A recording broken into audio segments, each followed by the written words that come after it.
sudut pandang, berimbang, dan berkompeten. Kami siap untuk membahas masalah publik demi kepentingan publik. Saksikan Forum Publik setiap hari Selasa dan Kamis pukul 18.00 waktu Indonesia Tengah hanya di TVRI, Media Pemersatu Bangsa.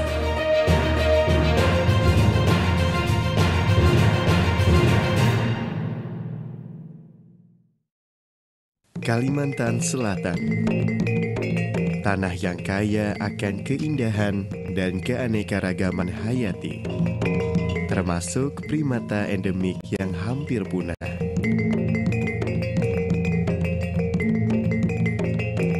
Rimbunnya hutan mangrove, hidup bekantan yang kini semakin terancam.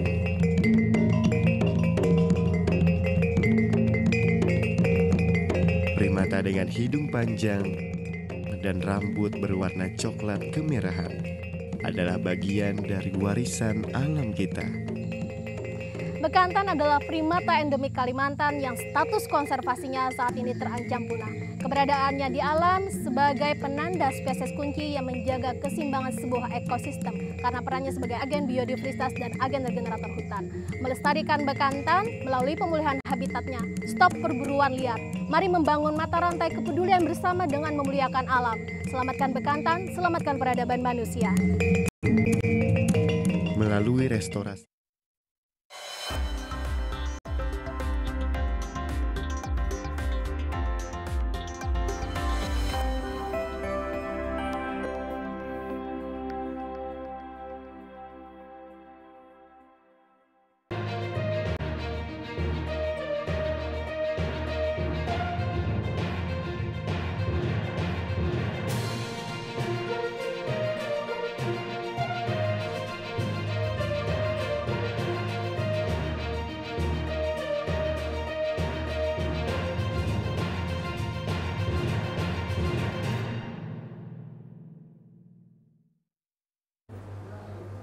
Halo, salam jumpa pemirsa. Senang sekali Anda kembali menyaksikan Forum Publik TVRI Stasiun Sulawesi Utara. Dan kali ini bersama saya, Minesya Lesawengen. Pemirsa, di tengah keindahan dan keramahan bumi Nyur Melambai, Sulawesi Utara masih menyimpan isu yang tidak pernah usai, yakni kriminalitas. Bahkan di tengah masyarakat yang dikenal dengan damai dan religius, dari kasus-kasus seperti kekerasan di jalanan, perampokan, hingga konflik pertanahan dan ketimpangan sosial lainnya. Semua ini mencerminkan tantangan besar dalam menjaga keamanan dan keadilan bersama di tanah bumi Nyur Melambai ini. Untuk itu di segmen kali ini kita akan membahas topik yang sangat menarik, yaitu kita akan mengurai isu kriminalitas di Sulawesi Utara bersama dua narasumber yang tentunya berkompeten untuk membahas isu ini. Dari pihak Polda Sulawesi Utara yang mewakili aparat penegak hukum yang berada di garda terdepan dalam menangani kasus atau isu kriminalitas. Dan yang kedua dari Lembaga Bantuan Hukum Kota Manado yang selama ini berdampingan dengan masyarakat, terutama kelompok rentan dalam menghadapi proses hukum. Dan bagaimana kita akan melihat potret kriminalitas di Sulawesi Utara, apa tantangan dan solusi yang bisa kita hadirkan secara kolaboratif, akan kita upas tuntas di segmen kali ini. Dan akan saya perkenalkan narasumber kita dari Polda Sulawesi Utara. Ada Bapak Brigjen Pol Dr. Anders Bahagia Daci SH MH selaku Wakapolda Sulawesi Utara. Selamat sore menjelang malam Pak. Mbak. Sehat ya Pak? Amin. Terima kasih untuk kesempatan mau hadir berdialog di malam hari ini. Dan yang kedua, narasumber kita yang kedua ada Bapak Henry Rahman SH selaku staf LBH Lembaga Bantuan Hukum Kota Manado. Selamat malam Pak Henry. Ya, selamat malam. Halo. Terima kasih sudah mau hadir di Forum Publik TVRI Sulawesi Utara. Saya ke Pak Wakapolda terlebih dahulu. Pak, terkait isu kriminalitas di Sulawesi Utara dalam 1 tahun terakhir ini, apakah angka kriminalitas di Sulawesi Utara menurun atau meningkat, Pak? Baik, terima kasih ya. Kepada masyarakat Sulawesi Utara perlu saya sampaikan bahwa masalah kriminalitas di Sulawesi Utara itu secara umum itu cukup bagus. Bahkan kalau kita ambil data dari Januari 2024 sampai dengan April 2024, itu terjadi kasus crime totalnya 4.308 kasus. Jadi bisa diselesaikan oleh anggota kita 1.514 kasus. Dibanding Januari 2025 sampai April 2025, itu terjadi kasus 4.371 kasus. Jadi ada sedikit kenaikan, Pak. sedikit. Tetapi ada peningkatan pada saat penyelesaiannya meningkat. Jadi penyelesaian itu jadi 1.853 kasus. Cukup lumayan, dari 1.514 jadi 1.853 kasus. Artinya dia meningkat sedikit dari yang tahun sebelumnya. Dari jumlah kasus yang ada, Pak, kasus yang paling dominan yang terjadi di Sulawesi Utara, kasus apa, Pak? Yang paling dominan sih penganiayaan ya. Penganiayaan yang memang itu menjadi, kalau saya bilang bahwa di Sulawesi Utara ini itu, kenapa saya bilang dominan tuh, bahwa ada kebiasaan orang di sini ini kan mengkonsumsi seperti minuman miras ya, karena orang suka pesta. Dan biasanya orang suka minum miras itu pasti kestabilan pikirannya itu akan tidak seperti orang biasa gitu loh. Sehingga ada sedikit senggolan biasanya mereka akan berkelahi, tapi tidak terlalu menonjol banget. Saya ke LBH Kota Manado. Dari yang sudah disampaikan oleh pihak kepolisian Polda Sulawesi Utara, ternyata angka kasus kriminalitas meningkat, tetapi juga penyelesaian kasus juga meningkat dengan tren yang paling dominan adalah penganiayaan. LBH Manado sendiri sejauh ini apakah pernah mengadvokasi masalah kriminalitas tersebut atau seperti apa? Ya, sejauh ini kami dari LBH Manado itu sejak tahun 2019 sampai 2024. Karena setiap tahun itu kita akan melakukan namanya laporan tahunan. Jadi beberapa kasus yang kita advokasi, diantaranya ada kasus terkait dengan fair trial, kasus agraria, soal isu di pertanahan dan isu lingkungan hidup. Jadi beberapa kasus yang kami alami itu ada beberapa upaya-upaya terkait dengan upaya fair trial tadi yang saya sampaikan. Jadi di mana ada beberapa peristiwa-peristiwa hukum itu yang di mana mendapat banyak kejanggalan, bahkan masih ada kasus-kasus yang belum diselesaikan. Misalnya yang terlibat dalam hal ini ada terduga anggota yang mana anggota tersebut terlibat dalam proses rule of law, yang dimana masyarakat masih kesulitan untuk mendapatkan upaya hukum atas keadilan. Itu. Jadi beberapa kasus yang kita alami itu ada banyak signifikan terkait dengan kebijakan-kebijakan yang tidak berpihak, sehingga masyarakat melakukan perlawanan, sehingga beberapa upaya proses akhirnya under delay atau proses lambat. Itu yang apa yang sudah dilakukan oleh pihak LBH Sulawesi Utara? Jadi beberapa kasus yang kita lakukan itu terkait dengan laporan. Jadi pertama itu tahun 2019 ada kasus extrajudicial killing di mana laporan warga tidak diterima. Juga ada beberapa laporan yang diterima tapi sampai hari ini ada yang diterima. Syukur ada yang diterima tapi dihentikan. Itu. Jadi ada laporan yang diterima tapi dihentikan dengan mungkin disampaikan bahwa melalui SP3 ada yang tidak memenuhi unsur atau tidak cukup bukti. Jadi beberapa kasus yang kita laporkan itu masih belum maksimal untuk diselesaikan. Bahkan beberapa kasus terkait dengan yang terduga oknum kepolisian itu masih jauh dalam hal masih panjang, masih diberikan impunitas.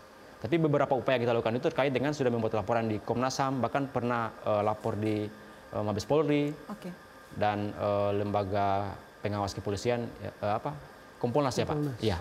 Kasus yang melibatkan anggota kepolisian itu kasus apa ini? Jadi ada dua kasus yang kita highlight waktu itu di tahun 2022 kemarin, itu dipandu soal extrajudicial killing. Tadi Bapak sampaikan soal ada anggota yang juga itu melakukan patroli. Terus warga yang dalam keadaan mabuk, dia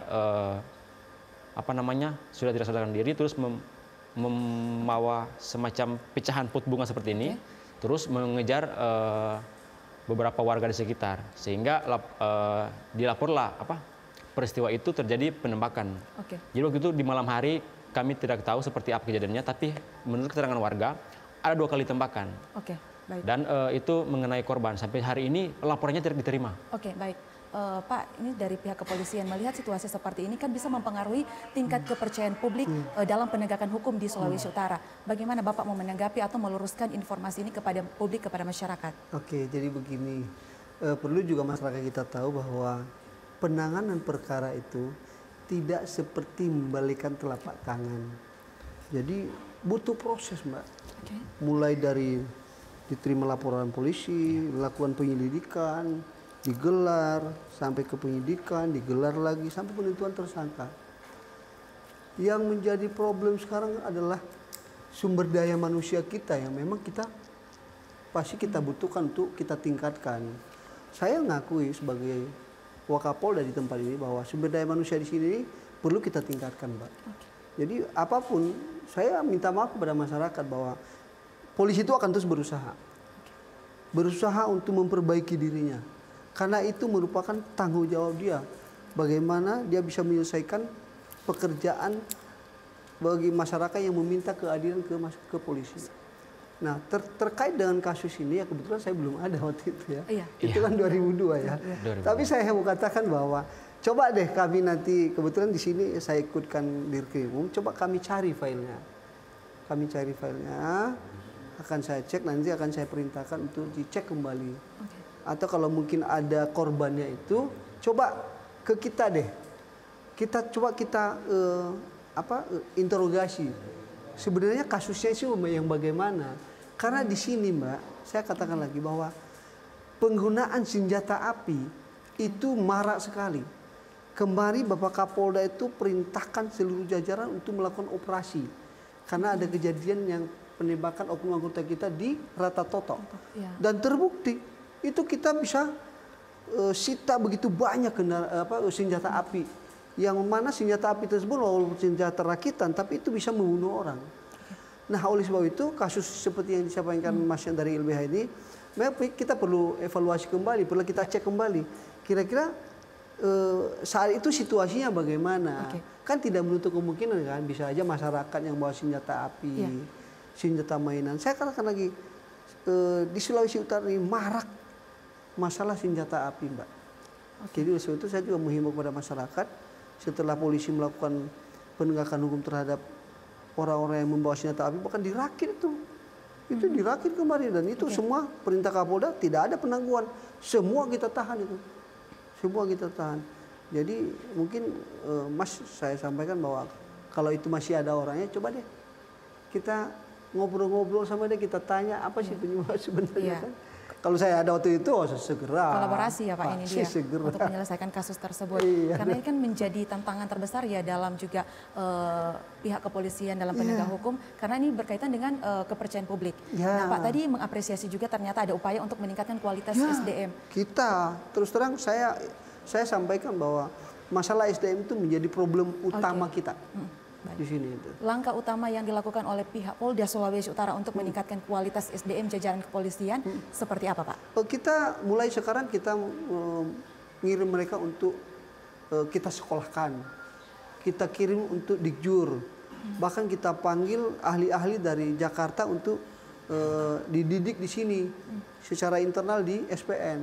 Jadi terus kita lakukan itu untuk meningkatkan kemampuan anggota-anggota kita, terutama di bidang penyidikan ya. Lalu di samping itu kan kita tahu sendiri kan begitu banyaknya penyidik itu kan tidak sama semua kan pikirannya. Dan kita juga sebagai pimpinan terus kita akan edukasi mereka agar mereka melakukan penyidikan itu secara profesional. Secara profesional nggak gampang, Mbak. Makanya kita banyak anggota kita yang kita tindak, Mas. Banyak anggota kita yang kita berikan punishment kalau memang dia melakukan pelanggaran. Dan itu terus kita lakukan. Dan alhamdulillah puji Tuhan bahwa akhir-akhir ini seperti tadi terbukti dari data tadi kan Mbak. 2025 ini sudah peningkatan penyelesaian perkara itu cukup banyak. Sangat banyak. Nah itu bukti daripada kerja pimpinan Polri yang ada di Sulawesi Utara ini. Itu dia. Kalau dari LBH sendiri tadi sudah melihat bagaimana Polda Sulawesi Utara terus berupaya untuk meningkatkan kualitas SDM agar aparat kepolisian ini patuh dan taat pada ketentuan yang ada dalam menyelesaikan kasus yang ada. Kira-kira mungkin kasus yang paling dominan yang diadvokasi oleh LBH Manado yang berdampingan juga dengan pihak kepolisian yang selama ini sudah selesai ataupun yang belum selesai, kira-kira apa kasus yang paling konkret? Kalau untuk yang terbaru itu yang update tahun ini Pak. Jadi ada jadi ini bertalian dengan kesulitan kasus. Jadi ada suatu proyek reklamasi di Manado Utara sedang hangat sekarang itu dibicarakan. Jadi situ ada warga yang melakukan penolakan terhadap kebijakan. Jadi ada izin lingkungan, ada izin reklamasi tanpa melibatkan warga. Itu kan melanggar undang-undang lingkungan hidup kalau disampaikan. Di mana warga meminta mereka menyampaikan bahwa kami menolak upaya reklamasi bukan karena mereka tidak ingin pembangunan, tapi apakah mereka dilibatkan atau tidak? Itu kan pertanyaannya. Bahkan sudah ada izin mereka tidak tahu. hanya muncul dalam papan pelang. Nah itu muncullah konflik horizontal. Jadi ada warga yang menolak, ada yang warga terima. Akan tapi seluruh warga di Tuminting atau di Manado Utara itu menolak proyek yang tidak berpihak pada nelayan. Akhirnya suatu waktu perusahaan diduga melakukan memakai orang bayaran di Jalan Boulevard 2 itu. Terus terjadilah ada warga yang warga punya dasar Pak menolak. Mereka punya rekomendasi dari DPR untuk menghentikan proyek reklamasi. Meskipun sedang berlangsung upaya gugatan warga di Jakarta terkait dengan izin reklamasinya. Jadi warga yang sedang melakukan penolakan itu Pak, terjadi tarik-menarik. Ditarik secara paksa. Jadi waktu itu mereka melakukan pemasangan pagar di laut. Di pesisir itu tiba-tiba nelayan ini mengalami luka. Nah, pihak perusahaan atau orang bayarannya itu juga mengklaim dia mengalami luka. Dibuatlah laporan nih. Kenapa nelayan ini menjadi tersangka? Kok laporan kita yang di Pulau dihentikan? Dengan alasan tidak cukup bukti atau tidak memenuhi unsur. Nah itu salah satu hal yang memang bahkan itu sempat naik kemarin di teman-teman nasional mendesak bahwa nelayan itu tidak bisa diproses karena dia memiliki hak untuk berjuang. Karena itu tempat makannya mereka di laut. Baik.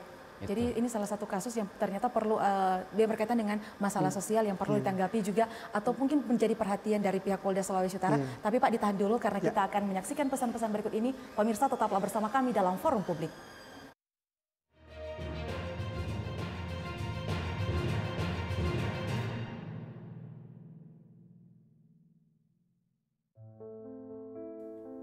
Hey, ingat ya, kamu nggak sendirian dalam perjalanan ini. Mungkin sekarang terasa berat, namun akan selalu ada orang yang mendukungmu dan peduli padamu.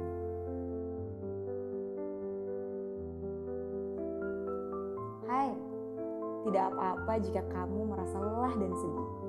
Tapi ingatlah akan selalu ada orang-orang yang peduli dan mendukungmu. Bahkan di saat kamu merasa tidak pernah ada yang peduli. Aku tahu semua ini terasa berat.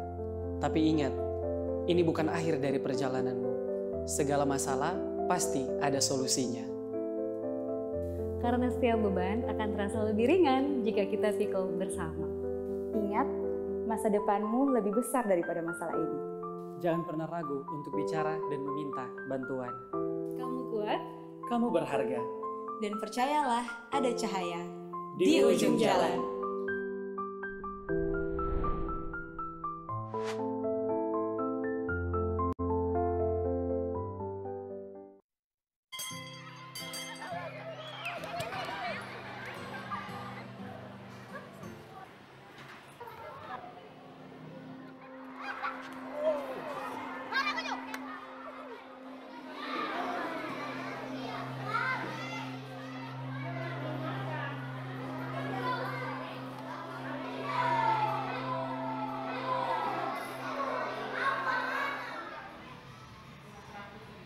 Jadi besok bawa lagi ke ibu guru.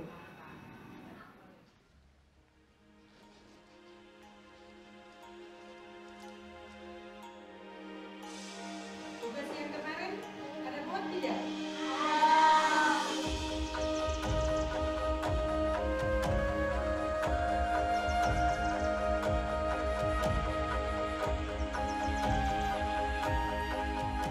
Jadi kita semua harus saling bersatu.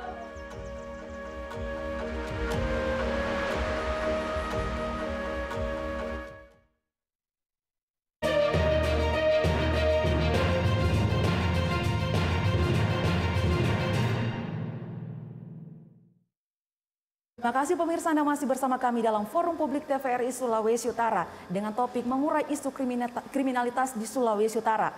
Tadi pihak LBH ternyata sudah menyampaikan ada masalah yang sampai saat ini belum bisa diselesaikan oleh pihak kepolisian. Dan bagaimana Pak menanggapi masalah sosial tadi yang terjadi di Manado Utara terkait nelayan yang mungkin bisa dikatakan dikriminalisasi atau seperti apa? Jadi perlu saya sampaikan bahwa masalah reklamasi itu yang mengeluarkan izin itu bukan polisi, yang mengeluarkan itu instansi lain, ya toh, pihak swasta dengan instansi lain. Polisi ada di situ sebagai penegak hukum dan juga memberikan situasi supaya tidak ada pertikaian di antara reklamasi tersebut. Makanya kehadiran polisi sebenarnya di situ adalah sebagai harkamtipmas. Itu.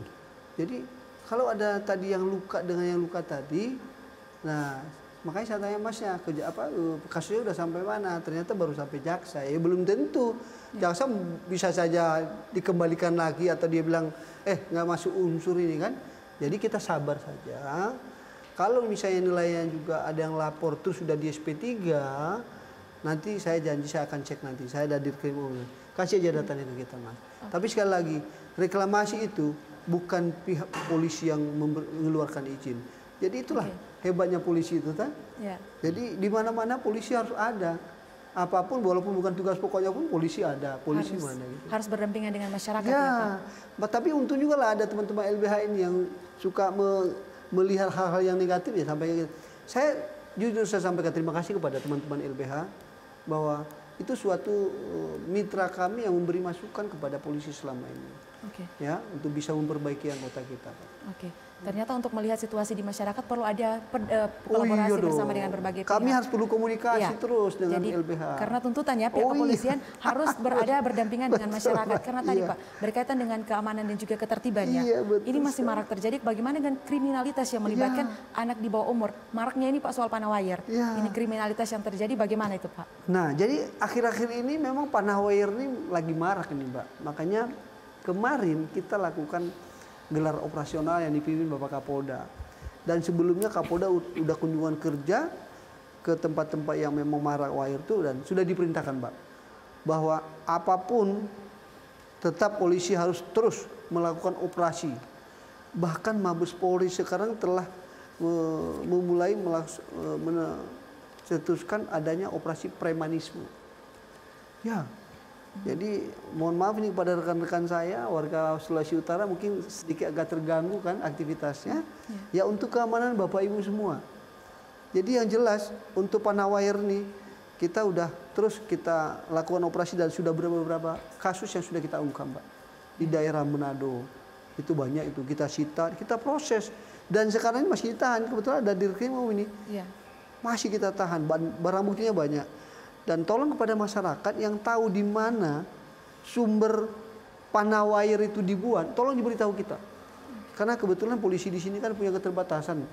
Kita punya jumlah polisi itu masih jauh dari harapan masyarakat. Oleh sebab itu kita butuh informasi. Kita butuh komunikasi dari seperti LBH, media, wartawan, masyarakat, dan kami akan lindungi. Kami akan memberikan jaminan keamanan kepada yang memberikan informasi ke kita. Dan sesegera mungkin kita akan melakukan action. Ini untuk menekan kasus kriminalitas terkait. Terutama masalah panawayar itu. Karena panawayar itu kalau dikena orang bahaya tuh. Karena ini juga mengganggu kenyamanan. Ini mau keluar malam seperti apa, masyarakat sudah mulai was-was ya. Tapi syukur alhamdulillah, puji Tuhan ini udah mulai berkurang Pak. Karena udah banyak kita sita. Udah banyak. Nah bagaimana LBH mau mengapresiasi atau melihat apa yang kinerja dari pihak kepolisian untuk menekan tingginya ini kasus panawayar di Sulawesi Utara? Kalau dari kita sih melihat itu adanya suatu struktur pemiskinan yang dimana ada lingkungan. Jadi mereka itu di lingkungan itu ada yang miskin. Jadi bukan miskin karena bukan karena miskin tidak punya uang, tapi mungkin karena secara struktur negara itu belum mampu hadir untuk memenuhi atau memberikan ruang, memberikan fasilitas untuk mereka mendapatkan pekerjaan atau memberikan lingkungan yang aman bagi masyarakat. Kalaupun nanti terlibat anak yang terduga melakukan panawayar, tapi kan anak juga punya haknya untuk tidak diproses secara, jadi dia diproses secara terpisah ini. Jadi walaupun dia anak juga harus menjamin, kan di kepolisian ada namanya Perkapolri nomor 8 tahun 2009 kan Pak, soal implementasi prinsip hak asasi manusia. Jadi kembali lagi bahwa itu merupakan tugas dan wewenang kepolisian untuk melakukan proses tadi itu, penegakan hukum, mulai dari penyelidikan, tapi sekali lagi gunakanlah mekanisme hukum, gunakanlah Perkapolri soal Perkapolri nomor 8 tahun 2009 tentang prinsip hak asasi manusia. Itu adalah pedoman yang sangat baik waktu itu diciptakan. Nah, di sisi lain juga perlu mempertimbangkan soal hak asasi. Ada hak anak yang berhadapan dengan hukum, itu juga harus menjadi kacamata untuk melihat sekalipun dia telah melakukan tindak pidana tadi atau membawa panah wayar dan melakukan barang tajam yang lainnya. Oke. Itu sih. Ternyata selain penanganan Pak, perlu ada pencegahan. Oh iya, Kira-kira untuk pencegahan ini seperti apa yang akan dilakukan oleh Polda Sulawesi Utara? Ya, dan itu terus kita lakukan gini, Mbak. Sekarang Pak Kapolda udah perintahkan seluruh jajaran itu melakukan kegiatan patroli. Jadi sekarang kalau lihat di kota-kota ini, polisi itu malam tuh pasti ada. Kita akan terus patroli mengantisipasi ini.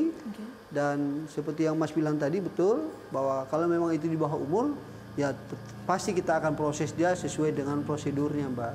Ada namanya Undang-Undang Perlindungan Anak. Jadi kita perlakukan dia itu seperti yang diatur dalam Undang-Undang Perlindungan Anak. Tapi saya juga mau minta kepada orang tua, kalau anak-anaknya udah malam belum pulang, tolonglah dicari, ya dong, disuruh pulang ke rumah karena besok harus sekolah, ya dong. Kemudian juga bisa kita mau gandeng juga para tokoh-tokoh agama, mungkin kalau ada tausiah di masjid disampaikan bahwa menggunakan panah wayar itu berbahaya. Para pendeta di mimbar gereja juga harus disampaikan. Jadi semua harus, dan guru-guru di sekolah kalau bisa lakukan operasi. Kalau nggak berani ajak petugas polisian untuk melakukan razia di tas-tasnya anak-anak sekolah itu, Mbak. Kadang-kadang mereka bawa di sekolah itu, pulang mereka berkelahi. Nah, kita siap lah. Kita siap semuanya. Nah, ini ternyata butuh kolaborasi dari berbagai pihak, tidak hanya memberikan ini di pundak kepolisian saja. Jadi Pak, ini mungkin tadi disampaikan Bapak meminta juga kepada masyarakat untuk jika mendapatkan informasi bisa melapor ke pihak kepolisian. Bisa disampaikan mungkin prosedurnya agar langsung bisa kepolisian mengetahui bahwa ini loh yang terjadi di lingkungan masyarakat. Kalau mungkin tidak sempat lewat LBH Manado, bagaimana Pak? Paling gampang, Mbak, teleponnya 110. Itu aktif 24 jam. Kalau misalnya teman-teman telepon tidak ada yang nyahut, kasih tahu kita, catat nomor telepon saya nanti. Saya akan tegur anggota kita itu. Jadi 110 itu paling gampang. Atau kalau enggak di 129 itu masalah call center pelindungan anak. 129 itu bagus banget tuh. Kalau di 110 kan di call center kita itu. Jadi silakan saja. Ya. Atau telepon ke saya juga boleh kalau nggak ada. Saya pasti terima. Iya, Pak, ini juga kan selain masalah tadi, selain panah wayar, ada juga mungkin tadi Bapak sampaikan di awal, kriminalitas yang paling tertinggi itu penganiayaan. Nah, bagaimana mungkin masyarakat mau melaporkan tapi dalam keadaan takut, terancam, seperti apa mungkin prosedur dan penanganan perlindungan dari kepolisian? Ini dia problemnya ini sekarang, Mbak. Kalau masyarakat kita udah takut, wah ini sepertinya polisinya udah nggak ada gitu loh. Saya berharap sebenarnya sebagai pimpinan Polri ini bahwa justru masyarakat itu cinta dengan polisi. Justru dia harus lebih proaktif datang ke polisi untuk menyampaikan informasi, untuk melaporkan hal-hal yang merugikan dirinya sendiri. Jadi saya katakan sekarang nggak usah takut, Bapak, Ibu, saudara-saudara, silakan melapor ke polisi. Kita akan berikan pengamanan ekstra ketat kepada si pelapor, baik itu korban maupun si pelapor yang mungkin melaporkan orang lain. Jangan takut. Baik Pak. Dari LBH Manado sendiri mungkin situasi untuk mendampingi korban, mungkin pernah mendampingi korban kasus penganiayaan atau seperti apa yang sampai saat ini didampingi, dan mungkin apa tantangan yang dihadapi oleh pihak LBH Sulawesi Utara, karena kadang-kala korban kan merasa takut untuk menyampaikan laporan, seperti apa? Yang pertama itu kita harus memiliki dulu, jadi banyak itu kasus penganiayaan yang melibatkan perempuan, Pak. Jadi kita harus memiliki dulu namanya perspektif korban. Jadi kita harus berpikir pada korban tuh. Jadi perempuan atau korban kekerasan seksual atau penganiayaan yang melibatkan yang jadi korban perempuan itu kita harus sebisa mungkin memberikan dia ruang aman agar mana dia nanti bisa menyampaikan semua itu tanpa ada atau tanpa rasa tadi tuh, rasa takut atau lain sebagainya. Itu yang perlu kita utamakan dulu. Kita harus memiliki perspektif korban untuk mendampingi seorang misalnya perempuan yang mengalami tindak pidana penganiayaan. Lalu setelah itu membuat pengaduan. Jadi kita juga kembali tanya kepada korban, apakah mau membuat laporan atau tidak, apakah mau dipublis atau tidak. Karena itu juga kita penting menjaga itu. Karena walaupun ada lembaga-lembaga yang seperti LPSK yang memberikan perlindungan terhadap perempuan dan korban, tapi selagi kami perlu kembali lagi memiliki tadi itu perspektif korban, yang mana setiap korban itu juga harus ada rasa aman supaya tidak takut untuk membuat pengaduan. Ya, baik. Jadi memang upaya yang dilakukan LBH juga ternyata dan kita udah ada shelter, Mbak. Iya, memikirkan itu. Ada shelter. Dan tadi ada isu yang menarik yang sempat disentil LBH yaitu konflik agraria terkait pertanahan dan kita akan bahas tapi usai jeda berikut ini. Pemirsa tetaplah bersama kami dalam Forum Publik.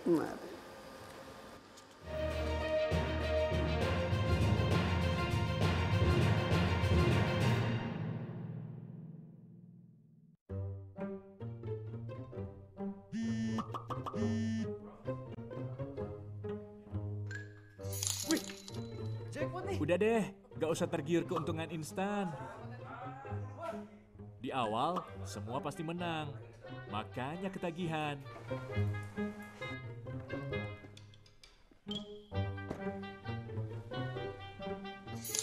Menang terus sih, tapi modalnya kan juga gede. Mas, gas habis.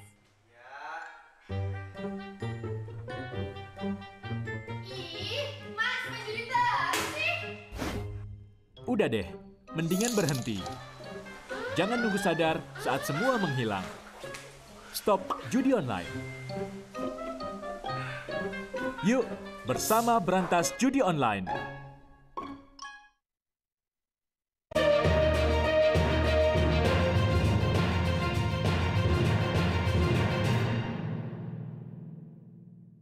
Saudara, terima kasih Anda masih menyaksikan Forum Publik TVRI Sulawesi Utara. Tadi kita sudah banyak berbincang dengan pihak kepolisian daerah Sulawesi Utara dan pihak LBH Manado dengan berbagai isu kriminalitas yang sudah ditangani dan yang masih terus diadvokasi oleh pihak LBH Manado. Tadi LBH Manado sempat menyentuh bahwa ada kasus kriminalitas terkait konflik agraria atau pertanahan.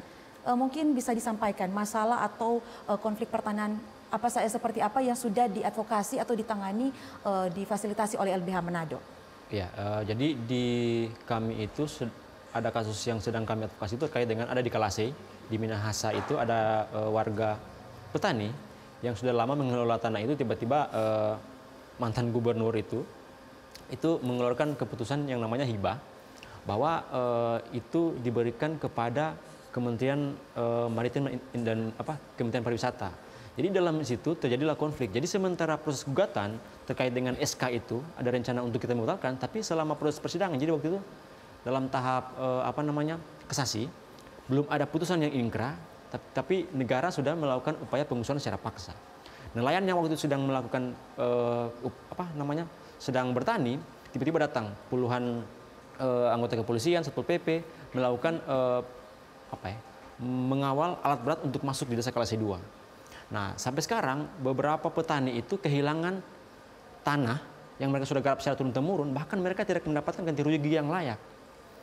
Jadi sudah semacam jadi korban tertimpa tangga lagi. Tapi sampai saat ini belum ada upaya serius dari pemerintah atau negara perihal diberikan lahan perkebunan di manakah seperti itu atau memberikan kompensasi atau ganti rugi yang layak. Sampai hari ini itu tidak ada. Baru terkait yang terbaru itu ada warga yang di Likupang di pantai Pulisan itu, mereka yang sudah lama melakukan pariwisata secara tradisional itu dilaporkan oleh perusahaan karena mereka mengklaim bahwa mereka mempunyai alas hak juga, bahwa mereka mempunyai HGB. Tapi tahunnya itu sangat keliru. Tapi lagi-lagi warga yang sudah lama secara turun-temurun, bahkan mereka memiliki alas hak yang dimana tertuang dalam register desa itu, mereka dilaporkan dengan upaya bahwa mereka memasuki pekarangan orang tanpa hak. Padahal mereka sudah lama bertani, tiba-tiba muncul laporan seperti itu. Nah, bagaimana Pak terkait yang sudah disampaikan oleh LBH Manado masalah di Kalase dan juga di Likupang, Pak? Jadi contoh saya seperti di Kalase itu, saya belum tahu persis masalahnya. Tapi saya mau katakan bahwa kehadiran polisi di situ pada saat ada tindakan eksekusi dari pemerintah itu sebagai aparat keamanan. Hadir di situ jangan sampai terjadi pertumpahan darah antara kedua belah pihak ini. Itu dia. Jadi Kalau ada polisi ikut cawe-cawe, oh nggak bisa, salah polisinya. Apalagi kalau polisinya ikut ini, nggak bisa. Jadi sekali lagi, ingat nih, polisi hadir di situ tuh bukan untuk memihak satu sama lain, tapi hadir dari situ tuh memberikan rasa aman. Jangan sampai terjadi, makanya ada eksekusi itu batal. Kalau ribut, dilerai sama polisi, akhirnya batal. Jadi tolong ini harus betul-betul masyarakat kita tahu, sehingga jangan sampai masyarakat, oh kok ada polisi ya?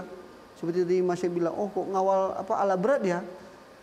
Karena kita hadir di situ karena permintaan biasanya dari pengadilan, minta untuk diberikan pengamanan terhadap kegiatannya mereka. Makanya saya bilang tadi, memang salah satu tugas pokoknya polisi itu adalah harkam tipmas. Tidak boleh tidak, harus. Makanya ya, kita wanti-wanti polisi jangan sampai ikut campur. Lalu yang kedua terkait dengan di mana, di mana tadi? Likupang. Di Likupang itu, nah kita kan harus tahu posisi kasusnya bagaimana. Tapi yang jelas Mbak, saya sampaikan bahwa kita terus berkomunikasi dengan teman-teman BPN supaya jangan sembarang menerbitkan sertifikat, karena banyak laporan ke kita seperti tadi Masnya dari LBH Mas Henry bilang, yang melapor bahwa tanahnya itu sudah dirampas orang, sudah terbit sertifikat, sudah ini. Jadi tolong nih kepada rekan-rekan saya BPN, kalau mau menerbitkan itu betul-betul telusuri benar dulu. Karena itu banyak sekali kejadian di sini Mbak, tumpang tindih namanya itu. Sehingga terbit sertifikat itu bisa 1, bisa 2 dalam satu lokasi. Jadi itu mungkin langkah-langkah kita, bahwa saya menghimbau rekan-rekan saya BPN supaya betul-betul teliti benar syaratnya, baru bisa terbitkan sertifikat.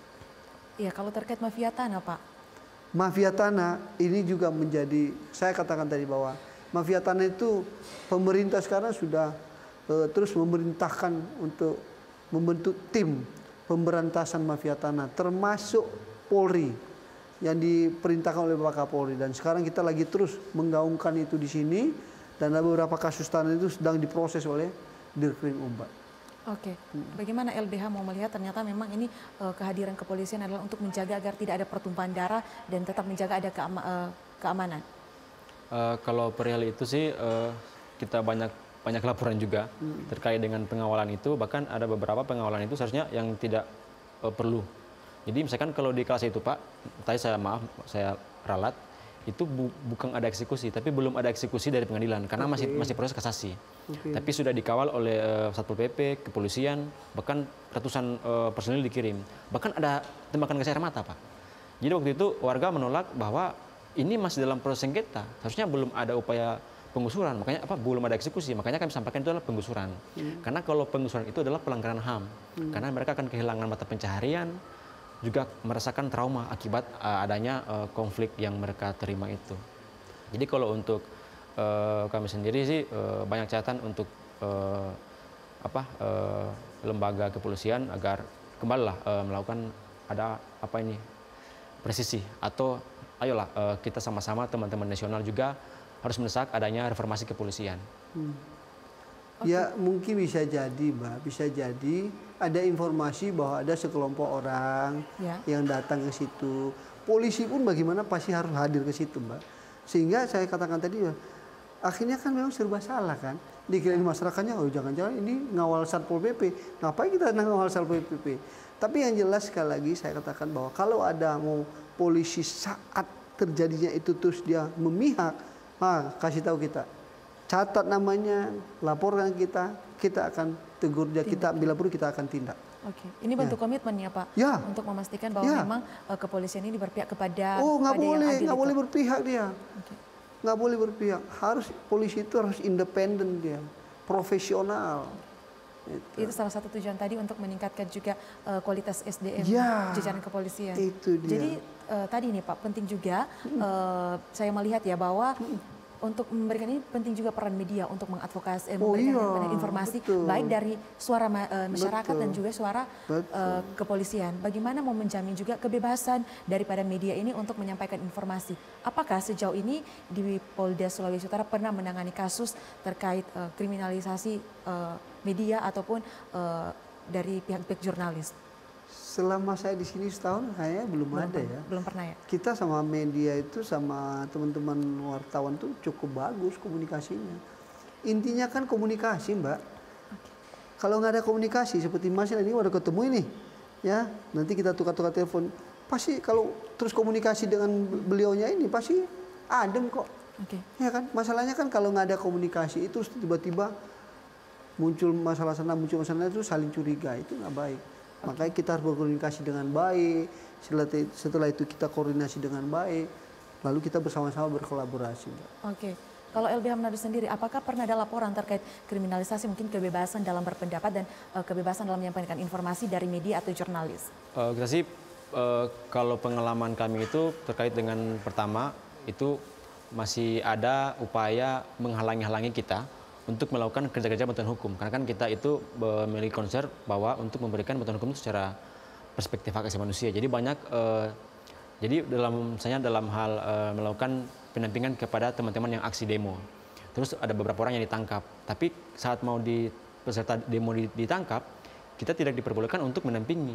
Kalau kita ini sebagai pemberi bantuan hukum, dimanapun, kapanpun kita harus memberikan bantuan hukum. Karena itu hak sebagai warga negara untuk mendapatkan bantuan hukum secara cuma-cuma atau secara adil. Jadi kembali lagi kalau misalnya pesan kepada teman-teman kepolisian, ayolah berpihaklah bukan kepada kita atau kepada warga atau kepada pro atau kontra, tapi berpihaklah pada keadilan. Oke, jadi memang dari berbagai macam persoalan kriminalitas ini baru sebagian kecil yang kita sentil, ternyata masih banyak juga masalah kriminalitas. Kita akan melihat seperti apa upaya dan solusi ke depannya. Tapi Bapak-bapak ditahan dulu, kita akan jeda. Pemirsa tetaplah bersama kami dalam Forum Publik.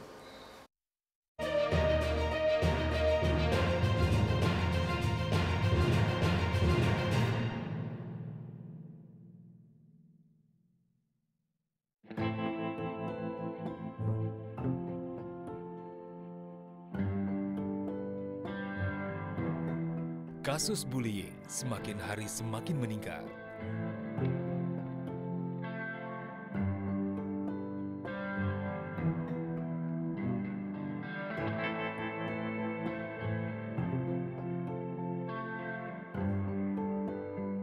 Bullying tidak hanya fisik, bisa berupa ejekan, perundungan daring, bahkan pengucilan.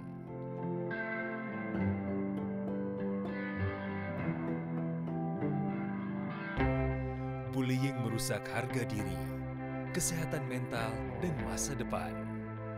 Sebagian korban dapat mengalami depresi dan kecemasan. Siapa saja bisa menjadi korban, tapi kita bisa menghentikannya. Saya pernah jadi korban. Saya tahu bagaimana rasanya. Kita harus berani bicara. Pelaku bullying dapat dikenakan ancaman pidana yang berat sesuai hukum di Indonesia. Bullying hanya akan berhenti jika kita berani bicara dan menolong. Jangan jadi penonton. Banyak korban sudah berjatuhan. Stop perundungan, mulai dari kita. Hey, ingat ya, kamu gak sendirian dalam perjalanan ini. Mungkin sekarang terasa berat, namun akan selalu ada orang yang mendukungmu dan peduli padamu.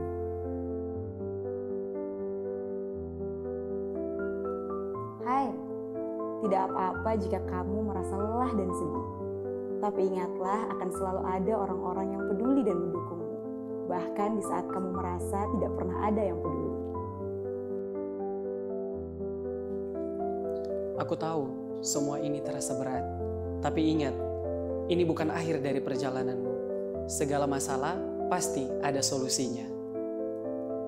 Karena setiap beban akan terasa lebih ringan jika kita pikul bersama. Ingat, masa depanmu lebih besar daripada masalah ini. Jangan pernah ragu untuk bicara dan meminta bantuan. Kamu kuat, kamu berharga. Dan percayalah, ada cahaya di ujung jalan.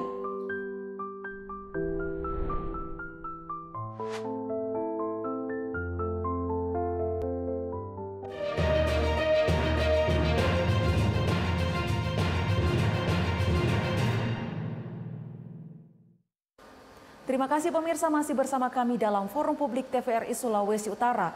Mengurai isu kriminalitas di Sulawesi Utara, baik pihak kepolisian maupun LBH yang terus berdampingan dengan masyarakat telah berupaya untuk melakukan hal-hal untuk menekan tingginya angka kriminalitas di Sulawesi Utara. Tentunya ke depannya kita punya harapan bagaimana seharusnya ini tidak akan terjadi ataupun makin berkurang kasus kriminalitas di Sulawesi Utara.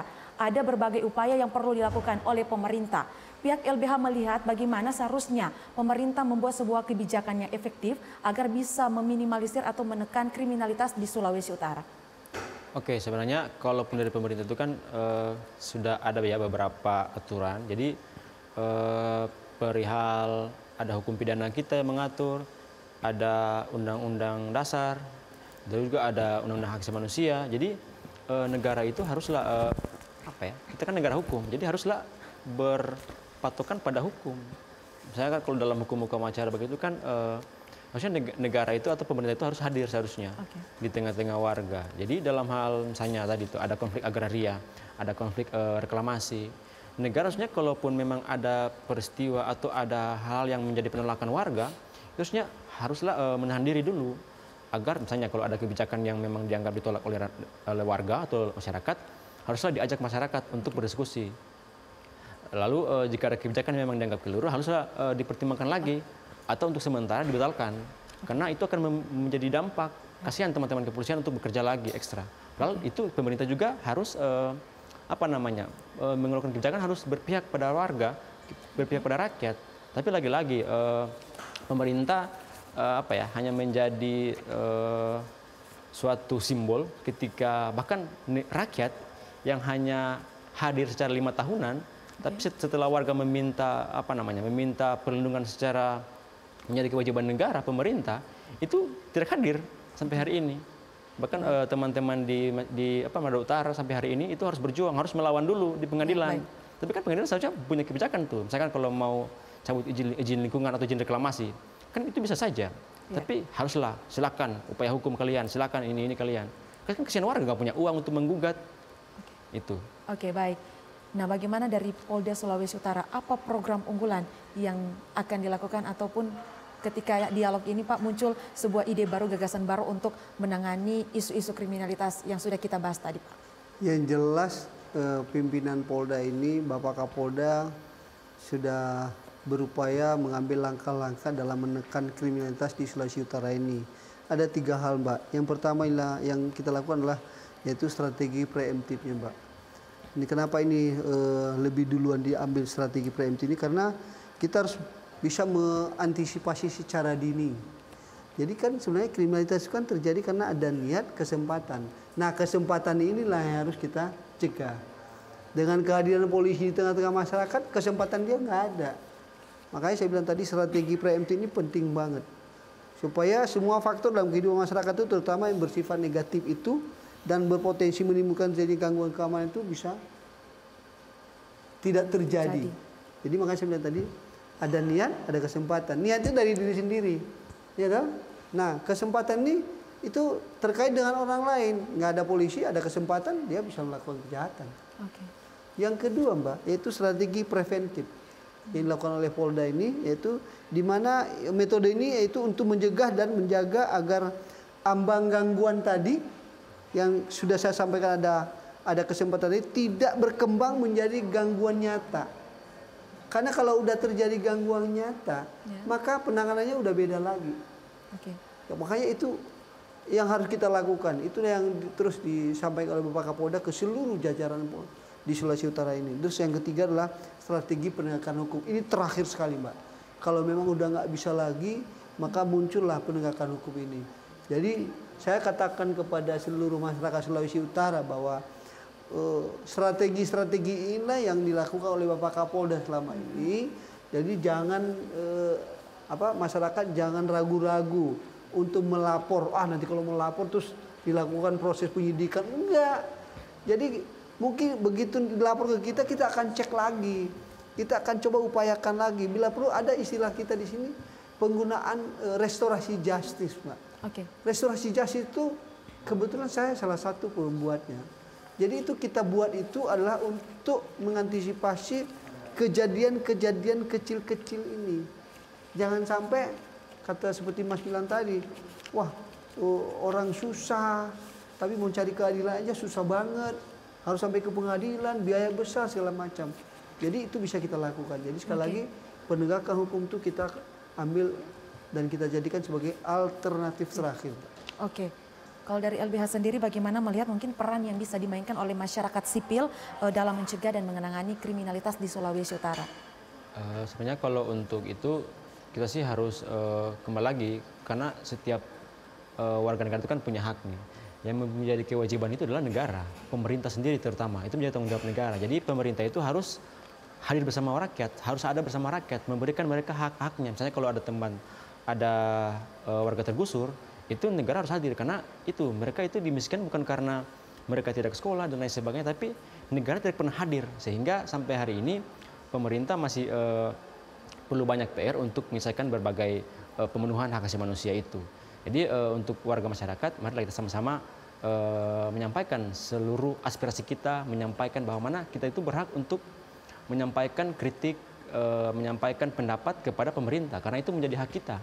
Karena kita sudah memberikan hak kita kepada mereka di pemilu. Jadi di saat ini kita tagih, berikan suara kita kepada mereka, berikan perlindungan kepada rakyat, karena itu menjadi tanggung jawab negara, terutama pemerintah yang mengembang tugas atau menjadi menjadi pemberi amanah dari kita, begitu.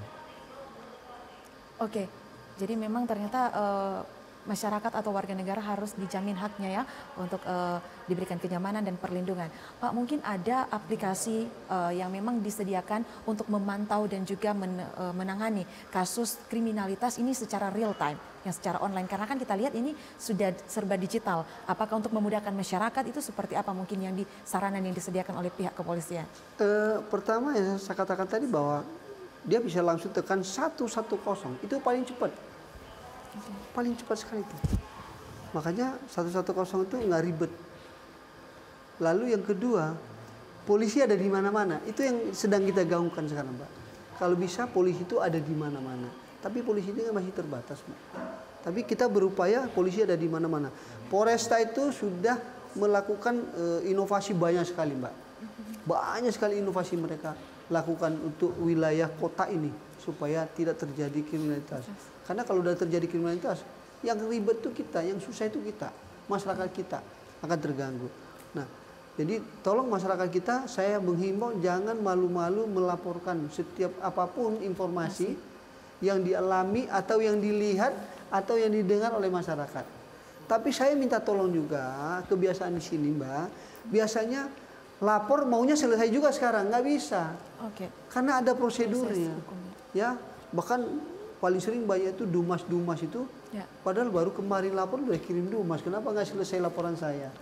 Ya, tapi saya percayalah, saya akan jamin tetap kita akan kerjakan itu, kita akan terus kita proses itu dan butuh waktu. Oke, ini yang terakhir mungkin Bapak-Bapak dari LBH sendiri bagaimana harapannya kepada aparat penegak hukum untuk lebih menekan angka kriminalitas di Sulawesi Utara dan juga himbauan atau harapan juga kepada masyarakat dalam menanggapi kriminalitas yang ada di Sulawesi Utara, kira-kira seperti apa harapannya? Jadi harapannya itu tadi saya sudah sampaikan bahwa haruslah melakukan reformasi kepolisian secara total. Itu PR besar karena bukan hanya soal penegakan hukum, soal warga masyarakat itu ditindak, tapi bagaimana juga mekanisme peradilannya. Jadi dalam hal penyelidikan itu masih banyak PR yang perlu dievaluasi. Terus laporan-laporan warga yang masih belum tuntas, bahkan ada laporan yang tidak diterima atau laporan ditolak, bahkan ada juga penghentian laporan kepada warga.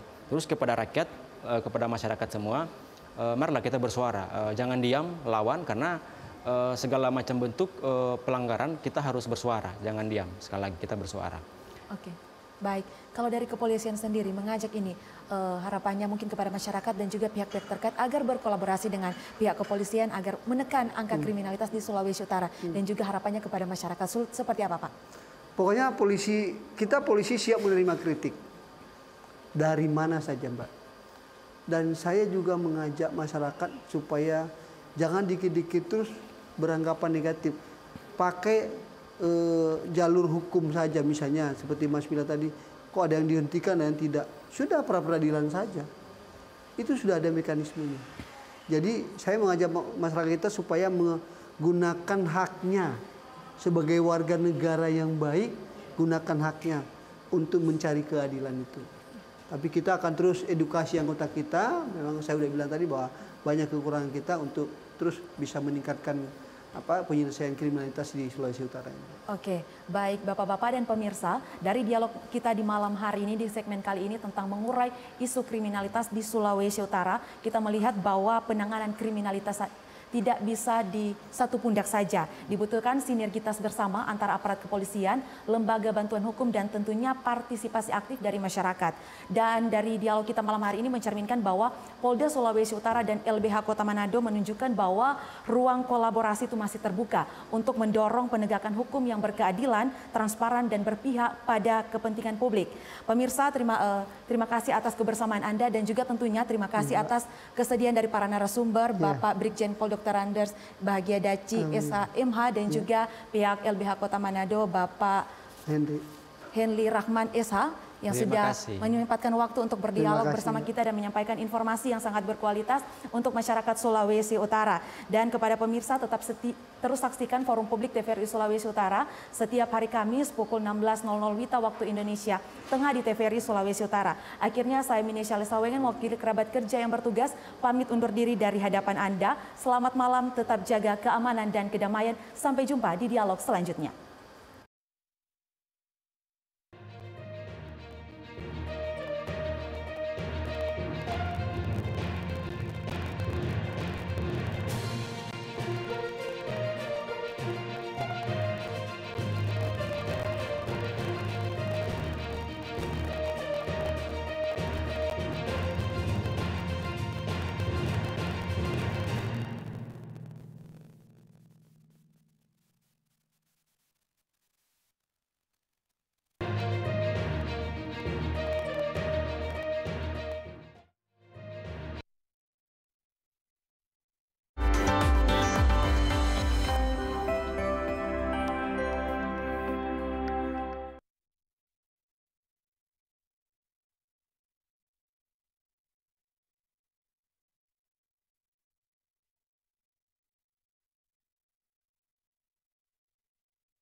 Nyobain belanja dulu ke mall.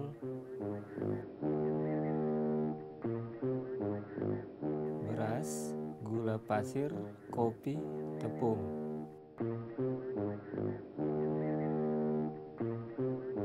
Quality is our recipe. Sale.